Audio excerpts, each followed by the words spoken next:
అమ్మా నిన్ను చూస్తే నాకు భయమేస్తుంది నానా.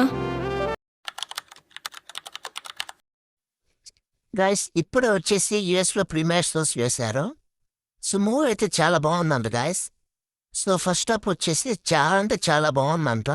హైలైట్ వచ్చేసి ఇంటర్వ్యూ మీద ఒక టెస్ట్, అలాగే సాంగ్స్ కూడా 3 సాంగ్స్ ఉన్నాయి. 3 సాంగ్స్ చాలా బాగున్నాయంట. మెయిన్గా ఇంటర్వ్యూల ముందు వచ్చేసి తండ్రి కూతురు మధ్య ఒక సీన్ వెళ్తుందంట. అది మూవీకి అయితే హైలైట్. అలాగే సెకండ్ హాఫ్ నుంచి స్టార్ట్ అయిన దగ్గర నుంచి లాస్ట్ వరకు ఎలాంటి బోర్ లేకుండా మెయిన్గా ఫ్యామిలీ ఎమోషన్స్, తర్వాత అయ్యప్ప మాల దీక్ష వేసినప్పుడు ఆ దేవుడి సన్నివేశాలు మూవీకి అయితే హైలైట్. సో లాస్ట్లో 15-20 నిమిషాలు అయితే చాలా అంటే చాలా బాగుందంట గాయస్. సో మూవీ అయితే ప్రతి ఒక్కరు చూడొచ్చు ఫ్యామిలీతో వెళ్ళి, ఎట్లాంటి ఇబ్బంది లేకుండా.